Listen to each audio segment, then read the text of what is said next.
Lo decíamos, hay un crecimiento importante en los casos de sífilis, no solamente en Río Cuarto, sino en todo el país. Una enfermedad que parecía representar a otra época, a otro momento de la salud en la Argentina.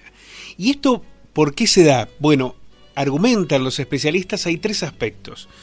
Uno es el relajamiento en el temor que existía sobre la posibilidad del contagio del SIDA. Como el SIDA pasó a ser el HIV, una enfermedad crónica, no mortal, que puede una persona puede transitar toda su vida con la enfermedad, esto alivió o relajó la vinculación o el temor a poderse contagiar del HIV.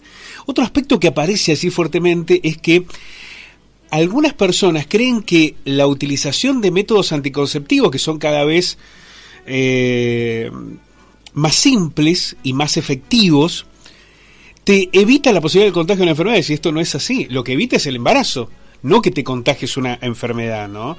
Entonces hay cada vez más sistemas, incluso hasta la pastilla del día después, que evitan la posibilidad del embarazo, pero eso no impide que puedas contagiarte de una enfermedad. Y la tercera está relacionada con la falta de uso del preservativo.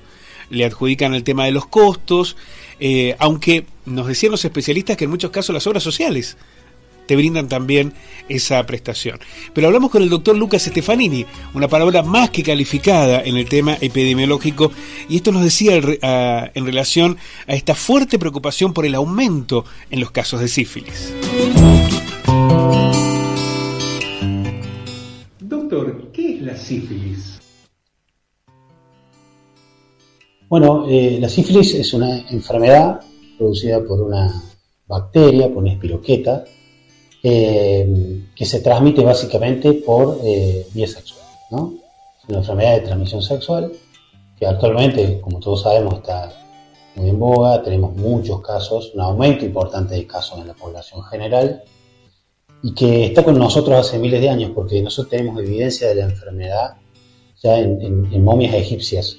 O sea que no es una enfermedad nueva, para nada. Es una enfermedad que tiene miles y miles de años, pero que bueno, sigue estando con nosotros, a pesar de tener un método de prevención eficaz y un tratamiento sumamente eficaz. Doctor, ¿cuáles son los síntomas de la sífilis? La sífilis es una enfermedad que en el contexto de la presentación clínica tiene muchas presentaciones diferentes. En su momento, hace muchos años atrás, se la llamaba la gran simuladora, porque realmente podía presentar todo tipo de síntomas. Ahora, los más frecuentes, diría, se dividen por etapas. Tenemos una primera etapa donde la sífilis presenta una lesión que se llama chancro sifilítico, que puede aparecer a nivel del lugar donde se genera el contagio, sean genitales, región perianal, en la boca. Es una úlcera que normalmente no duele, que se asocia a una adenopatía, a un ganglio que se activa, que se inflama y que duele. Y esa lesión tiene la característica que si no se trata, en 15 a 20 días se va sola. Esa primera etapa transcurre de esa manera y muchas veces nosotros terminamos haciendo los diagnósticos en la segunda etapa, la etapa secundaria, que es mucho más florida. Y ahí aparecen múltiples tipos de lesiones en la piel, en toda la piel. Característicamente aparecen lesiones en las palmas de las manos y las plantas de los pies, que hay muy pocas enfermedades que lo generan. Y uno cuando ve esas lesiones siempre sospecha sífilis.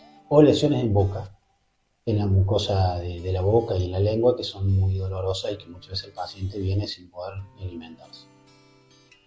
Y por suerte, la tercera etapa ya prácticamente no la vemos, pero era la etapa, no la vemos por el avenimiento del tratamiento, ¿no? Es la etapa que afecta el sistema nervioso central y que afectaba en su momento también a algunas arterias muy importantes. No sé si una pequeña recomendación. Hay una película nueva de Frankenstein, no sé si la vieron. La película nueva de Frankenstein, uno de los protagonistas de la película está enfermo de sífilis, ¿no? Y ahí se ven las secuelas de la sífilis cuando no había tratamiento. ¿Qué pasa con esa persona que enfrentaba la enfermedad y que en ese momento, hace 100 años atrás, no había tratamiento? Así que es interesante. Pero bueno, como te decía, es una enfermedad muy florida, que presenta muchos tipos de síntomas y que hay que sospecharla para poder diagnosticarla y tratarla.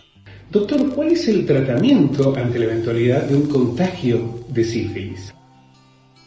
Bueno, el tratamiento, Pablo, es... utilizamos un antibiótico extremadamente conocido que es la penicilina.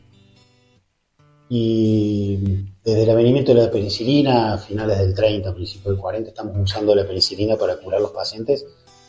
Y desde esa época hasta ahora, todos los pacientes se curan con penicilina. Es una enfermedad 100% curable con este antibiótico.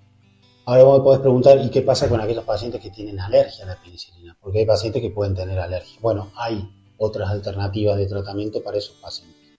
Pero la gran mayoría de los pacientes que reciban la penicilina se van a curar 100%, entendiendo que es una enfermedad que no genera inmunidad, por ende, si yo me curo, me puedo volver a contagiar, ¿no? Hay algunas enfermedades que no, que uno las tiene una sola vez en la vida. Bueno, esta no. Esta es una enfermedad que uno se puede contagiar miles de veces.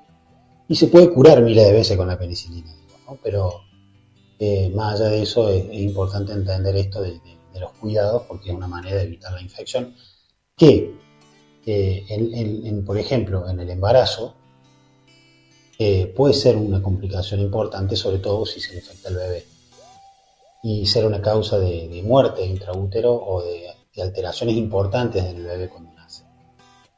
Por eso es muy importante el testeo de las embarazadas y el tratamiento de las embarazadas cuando es necesario también, porque el tratamiento evita que el bebé se contagie. Cuando ese bebé nace, obviamente, también se le hacen estudios y también se les puede dar tratamiento. Pero en este caso sería más importante tratarlos durante el embarazo, ¿no? Doctor, ¿cuáles son las claves para prevenir la sífilis? Bueno, al ser una enfermedad básicamente de transmisión sexual, tenemos que buscar las maneras de, obviamente, evitar el contagio a través de las relaciones. El método más eficaz, probado, que evita la infección es básicamente el uso de preservativo. El preservativo, obviamente, bien usado, es 100% eficaz para evitar la infección de la sífilis y es la manera más... y diría más importante que tenemos para evitar la enfermedad. Obviamente también es importante el diagnóstico del tratamiento, porque el paciente tratado no contagia, porque los pacientes que reciben el tratamiento se curan 100%, por ende, si tengo que hablar de otro medio eficaz de evitar la infección es justamente tratar bien a los pacientes que están infectados. Pero volviendo al tema del preservativo, yo creo que es fundamental tener ese concepto, ¿no? El uso del preservativo es un método de barrera que bien usado es eficaz no solo para la sífilis, sino para las otras enfermedades de transmisión sexual, uretritis, herpes, HIV, gonocoxia y otras múltiples enfermedades que se transmiten de esa manera. Entonces, usando bien el preservativo evitamos la infección. Doctor, ¿por qué han aumentado tan fuertemente los casos de sífilis en el último tiempo? ¿Y cuál es la necesidad de pensar las enfermedades sexuales sin los tabúes, sin los prejuicios, precisamente para abordarlas de mejor manera? Si vos me preguntás a mí las causas, yo creo que tiene mucho que ver con la relajación en la sociedad del uso de la medida de barrera con el preservativo. Nosotros analizando un poco cómo se va comportando la enfermedad, por ejemplo en Río Cuarto, nosotros observamos que la enfermedad ha aumentado en todas las edades, en todos los estratos sociales. Ahora hay una población que es la más afectada, que es digamos, la población entre los 14, 15 años y 22 años. Esa es la franja etaria donde más hemos visto el aumento de la enfermedad. Y ahí cuando obviamente tratamos y hablamos con los pacientes, observamos que hay una falta de uso de preservativo clara. Así que creo que un poco la causa tiene que ver con eso, con el relajamiento y la falta de conciencia de riesgo, ¿no? ¿Eso también tiene que ver con que hay menos temor, por ejemplo, al HIV, o porque son más efectivos los métodos anticonceptivos o más sencillos de acceso? Es buena la pregunta y creo que sí se ha perdido un poco el miedo, que para mí no está mal perder el miedo, porque tampoco uno puede vivir con miedo, pero digo, si uno tiene la información que es correcta, que es adecuada, que es la información que uno le puede dar las armas para poder decidir, yo creo que si uno tiene buena información toma mejores decisiones. Entonces, informarse sobre el tema es fundamental, no tenerle miedo a la cuestión de preguntar. Tratar de que siempre sean profesionales para que la información que uno recibe sea buena y sea fidedigna. Nosotros, por ejemplo, en el Centro de Salud tenemos un programa de testeo de HIV, de sífilis, de hepatitis, etc. Y esos pacientes que vienen a controlarse y que reciben el diagnóstico, no solamente reciben el tratamiento, sino también reciben una asesoría, digamos. Siempre y cuando, obviamente, los pacientes la pidan, ¿no? Y esa asesoría consiste básicamente en las medidas de prevención y el tipo de tratamiento. Con la búsqueda de esos contactos también, ¿no? Porque si hay una persona infectada, hay más personas que han estado en contacto con esa persona y probablemente estén infectados. Eso también es importante. Pero no tener miedo a preguntar, no tener miedo a averiguar y buscar información, repito, de buena calidad con un profesional. Bien, ahí lo explicaba claramente el doctor Lucas Stefanini. La falta de uso de preservativo es lo que ha provocado que haya habido un aumento tan fuerte en los casos de sífilis. La solución es precisamente eso: volver a utilizar el preservativo. En el centro de salud se entregan gratuitamente, los dispensarios también, y se puede reclamar además un cupo de preservativos en las obras sociales. Lo que hay que volver es a las fuentes, al mecanismo de prevención que puede evitar el contagio de la enfermedad.